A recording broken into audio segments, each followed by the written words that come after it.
when I heard acceptance, I thought that was accepting defeat. I thought it was accepting that I was going to be this way forever. I thought it was in some way making peace with this reality forever. And it wasn't any of those things. There was so much like, this can't be right, this can't be right, this can't be right, fueling where I was at. I finally was like, this is where we are. We've gone everywhere looking for everything, trying to figure this out for a year, panicking, pendulum swinging from hope to desperation. Like, this is where we're at. This is what we're dealing with. And as of today, there's nothing I can do to make this situation change. But maybe if I put down the fight, if I accept that this is where we're at, this is where we're starting from, this is exactly where we're supposed to be because it's where we are. It was this, I'm going to put down the fight against, this is the situation I find myself in. And maybe if I bring some acceptance to the situation, I'll be able to actually apply things that could actually really help me. And so that was pivotal part, but it wasn't me accepting that things would never get better. It was me accepting that this was my reality for the rest of my life. It was, I'm going to put down the resistance I have in my mind that things should be any different than they are right now. And that freed up so much of my energy and almost just allowed the path to just unfold itself right in front of me. Because when you don't like how you feel in your body, when you don't like that you're constantly overthinking and stressed out and anxious, when you don't like that and you resist it, you'll do anything to make it go away. You'll try anything. It was almost like I was so welcoming of the relief of just putting down the fight and just being like, I'm just going to stop fighting. I can't do this anymore. I can't fight this.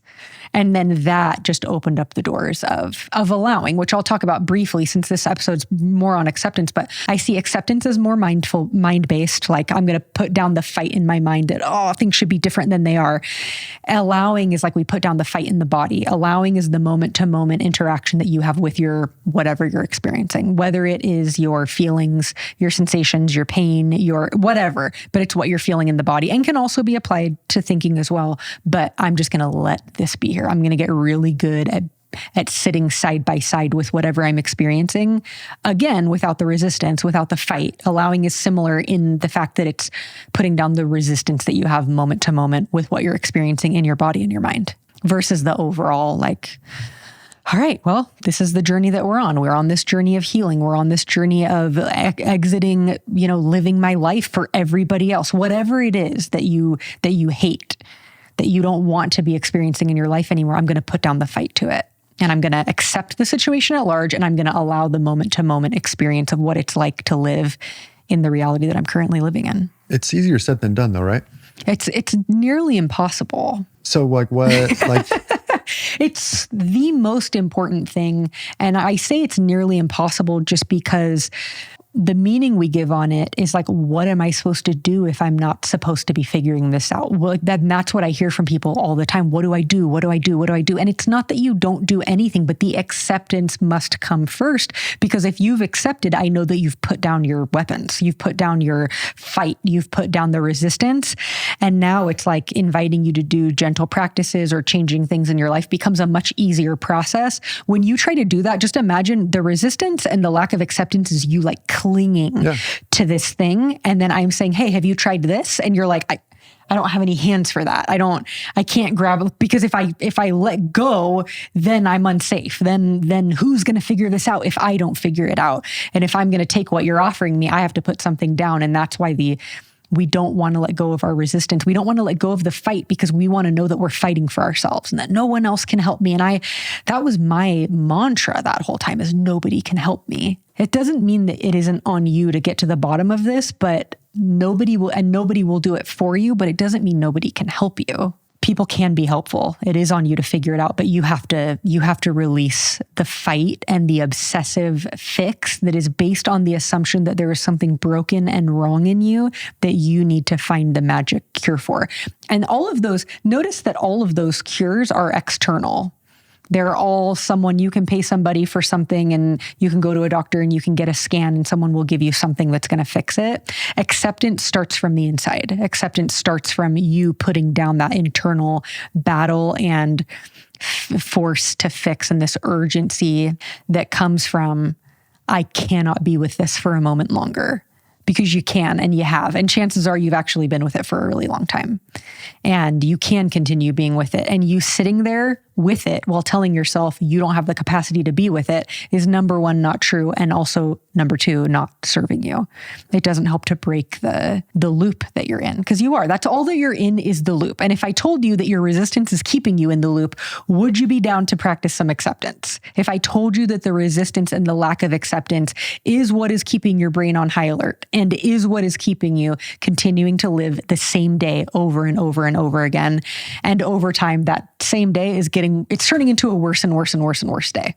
Because it starts with chronic stress. It starts with chronic anxiety. It starts with chronic people pleasing, perfectionism, being type A personality. That's how it starts. And it will look like I'm exhausted all the time. I have I don't enjoy anything anymore. I live my life for everyone else. I have no idea what I enjoy. That's how this process of, I don't know how I would even explain it. It doesn't start there, because it's obviously from years of living in that state, but that's a state that I work with people in a lot. That's a lot of my clients are in that state. They've been pushing for a really long time, and they're getting to that tipping point where they're just like, I'm just stressed out all the time. I'm anxious all the time. I'm overthinking. I have these really deep people pleasing tendencies. I'm living my life for everyone else. And if we don't practice some acceptance of, this is where I've ended up because of lots of things, of the way that I was nurtured, of the way that I was modeled. We have to accept there. Otherwise, you're going to have to be accepting on the other end of the scale, which is when your body starts yelling about the fact that it needs a break. Correct me if I'm wrong. In order to start to relieve whatever symptoms you have to regulate your nervous system. You can't begin to regulate your nervous system without acceptance. Yes. I think a lot of people try.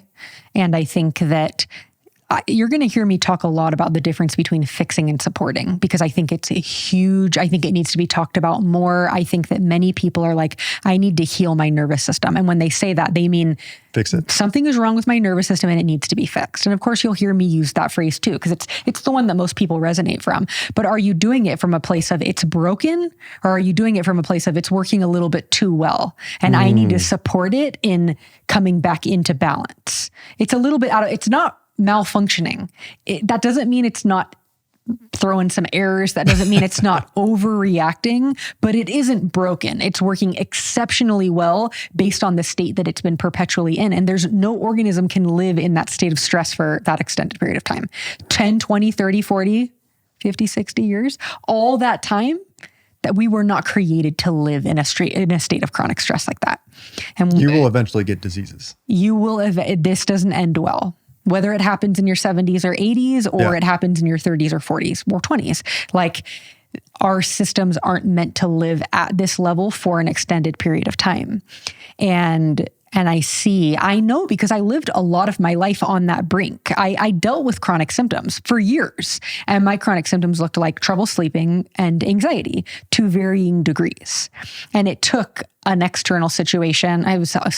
Seriously, it was all the same thing, but it took this external situation of like real threat that just took me off the deep end as far as the stress level. So we don't want to come at it from, there's a problem here that needs to be fixed, because when you come at it from that level, you are going to be looking for tips and hacks and tools that help you calm down in the moment that people are confusing for nervous system regulation. It's like, those are just coping tools that help you calm down temporarily. Breathing deeper is not going to heal your nervous system. Doing vagus nerve exercises is not going to heal your nervous system. Yeah, your vagus nerve, it's messed up. It's off because of the dysregulation. Yeah, your hormones are off. They're off because of the dysregulation. The dysregulation is what we're always going to be coming back to. And you don't need, all of these random tools. You need to work on the stimulation that's going on, the state that you live your life in. You have to make a lot of behavioral changes with the way you show up in your life. You're never going to heal from like brain retraining alone. You'll never heal from the tools. The tools are there to support bringing down like your baseline level of stress.